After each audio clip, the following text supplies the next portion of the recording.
Lesson 4.3, Increasing and Decreasing Functions in the First Derivative Test. Theorem 4.5, Test for Increase and Decrease Functions. Let f be a function that is continuous on a closed interval, a to b, and differentiable on an open interval from a to b.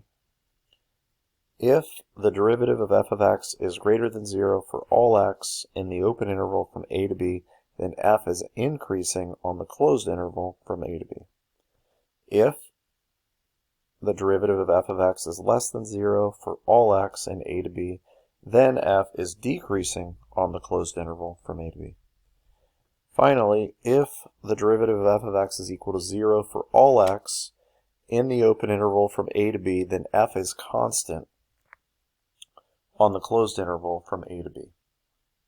So, if we look at this first conclusion here, when the derivative of f of x is greater than 0, okay, if you look at this function here, here's an example where for all x in a to b, the derivative of f of x is greater than 0. So this function is increasing on the closed interval from a to b. Number 2, when the derivative of f of x is less than 0, this is going to be a decreasing function here. And then finally, number 3, if f of x, the derivative of f of x equals 0 for all x in the open interval from a to b, this would be where this piece of the function would be constant. So let's look at our first example here. Example 1. Intervals on which f is increasing or decreasing. Find the open intervals on which the function x cubed minus 3/2 x squared is increasing or decreasing. And I put a little hint here. Find the domain and the critical numbers first. So we know the domain of this function is going to be all reals. Okay. We also know that this function is differentiable anywhere on its domain. Okay, there's no sharp points, there's no breaks, there's no vertical asymptotes, anything like that, there's no holes. Next, let's find critical numbers.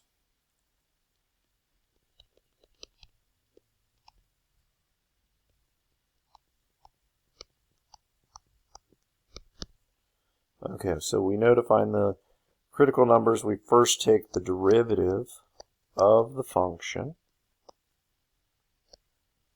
So this would be 3x squared minus 3x, just 3x. Okay. Then we figure out the x values that would make this derivative equal to 0. Also, we'd want to see if there's any x values that would make this where this derivative would not exist. That doesn't come into play here. Here I can factor out a 3x, leaving me with x minus 1.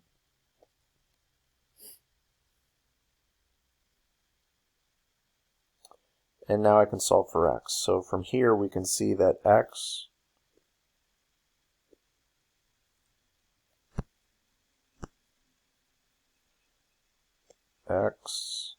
well, let's do this.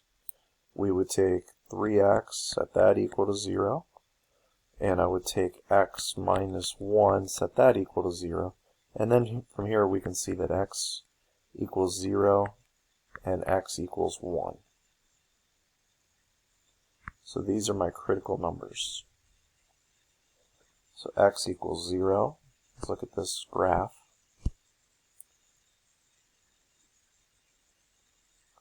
And x equals 1.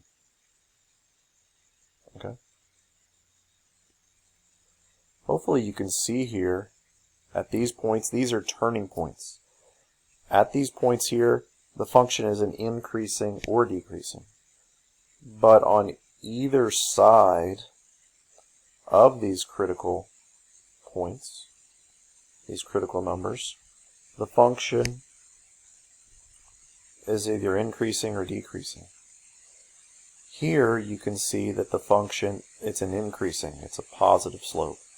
Here you can see the function is decreasing, the slope is negative. Okay, on the other side of this turning point, again, it's increasing again. Okay, and we want to state the intervals where f of x is increasing or decreasing. On a test, you won't have this graph. You'll have to do it algebraically. So what we'll do is this. We'll have a number line that will represent the domain of the function. This is from negative infinity to positive infinity. We'll plot the critical numbers on here.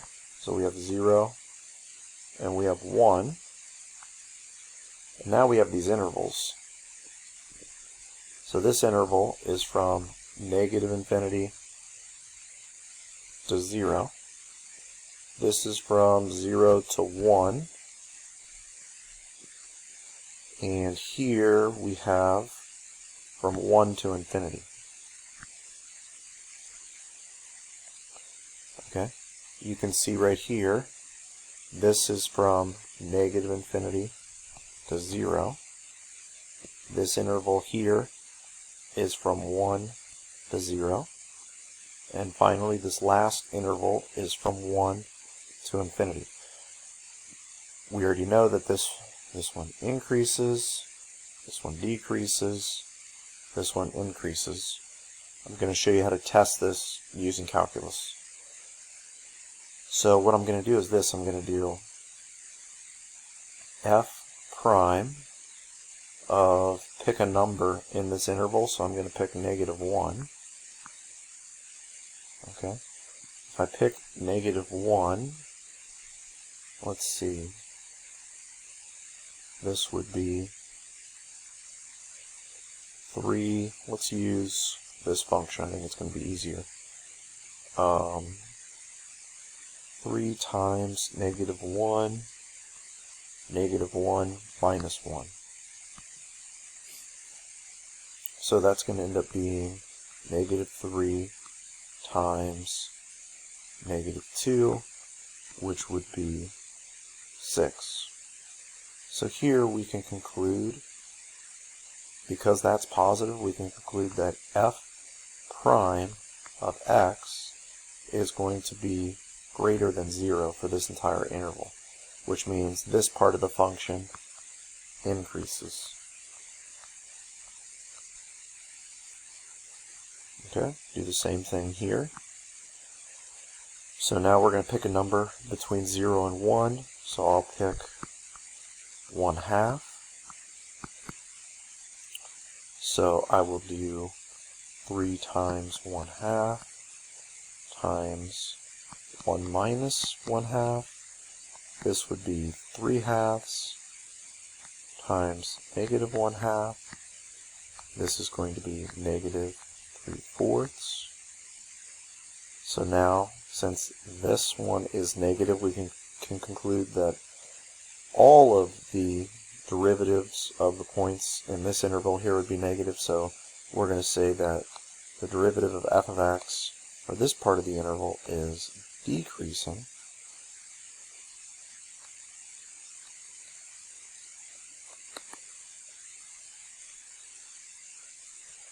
And then finally this last one, again test a point 1 to infinity, so I'm going to test 2.